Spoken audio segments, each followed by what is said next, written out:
The decision by Donald Trump to impose tariffs on European steel and aluminum producers has surely exposed the brutal reality behind the claim by his Treasury Secretary Stephen Mnuchin earlier this year that UK would jump to the front of the queue for a US trade deal. As voters, Britons were told repeatedly both during the 2016 referendum campaign and afterwards that one of the major gains from leaving the European Union would be our freedom to strike deals with as many as 40 countries around the world, and particularly with the US as the world's largest economy. So far there has been little sign of progress. The government has been able to hide behind the fact that they cannot strike deals while they are in the EU and meanwhile claim to have started outline talks. However, as recently as May, International Trade Secretary Liam Fox said he and his American counterpart had not even begun to discuss in detail what any trade agreement might look like. Last week's imposition of tariffs by Trump on the U.S.'s erstwhile political and military allies shows how remote that dream now is. Given that the first stage of bilateral trade talks centers on reducing tariffs, the White House has made clear that its priority is to raise tariffs rather than lower them. With 10 months to go until the UK officially leaves the EU, the chances of a UK-US trade deal in March 2019 are more remote than ever. As one European observer put it, Trump's decision was unexpected but not a surprise. Not a surprise because he had promised to impose tariffs during his election manifesto. Unexpected perhaps because he seemed to have pulled away from a trade war with China, which is his ultimate target. Unexpected also because Trump has targeted the three economies other than China with which the U.S. has the largest and generally balanced trade relations: the EU, Canada and Mexico. Not only that, but he used an obscure national security provision that allows investigation to see if certain imports imperil national security.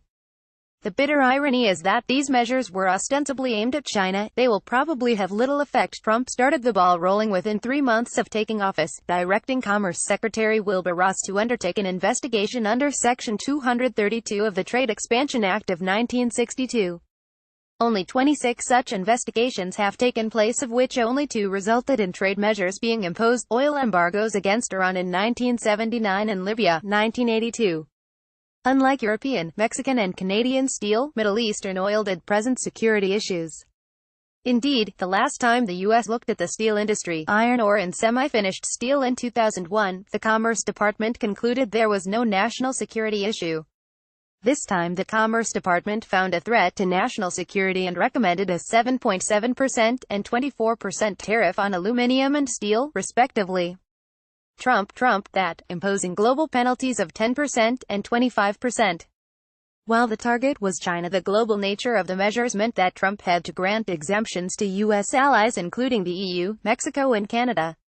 That expired on the 31st of May despite fruitless lobbying by the EU, the leaders of France and Germany and our own Foreign Secretary. The bitter irony is that these measures were ostensibly aimed at China. They will probably have little effect. Although China is the world's largest steel exporter, it is only the 11th largest source country to the U.S., accounting for just 2% of total U.S. imports last year. In fact, it was Trump predecessor Barack Obama who imposed duties on some Chinese steel imports by more than 500%, causing Chinese imports to the U.S. to drop by almost 2/3. The good news is that London has stood united with other European capitals against the U.S. Given the positive experience of unity seen by the common European stand on the Skripal affair, perhaps the real lesson is that Britain is stronger inside Europe than outside it.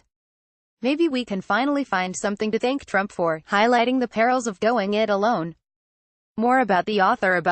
Phil has run Clarity Economics, a London-based consultancy, since 2007 and, before that, was economics correspondent at The Independent. Phil won Feature Writer of the Year Work Foundation Work World Media Awards in 2009, and was commended by the Royal Statistical Society in 2007. He is the author of Brilliant Economics and The Great Economists. Enjoyed this article? Help us to fund independent journalism instead of buying. Also in disclaimer: tweet checking, Corbyn single-handedly defeats UKIP, and Owen Jones on neoliberalism. Again, the left is of course not one body.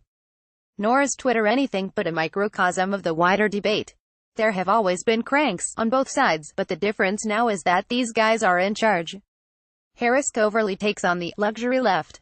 The week on Planet Trump, dealmaker-in-chief starts world trade war and U-turns on North Korea summit. Trump's chaotic presidency fascinates and terrifies in equal measures. He might soon start a trade war with China, costing U.S. jobs. Meanwhile, the man who claimed he could make a deal is being played for a fool by North Korea. We round up the U.S. press. Weekend poetry, Daffodils on the M1, and other poems. Poetry by Joe Burns. American Institution and Global Logo. Notes on Kim Kardashian. It is one of the errors of serious art to dismiss what millions enjoy on a daily basis. Trends that leak into the wider conversation are treated with offhandedness. And if any figure has truly breached those limits, it is Kim Kardashian. We should take her seriously. Weekend fiction, Fucking Queers, a short story by Graham Kirby.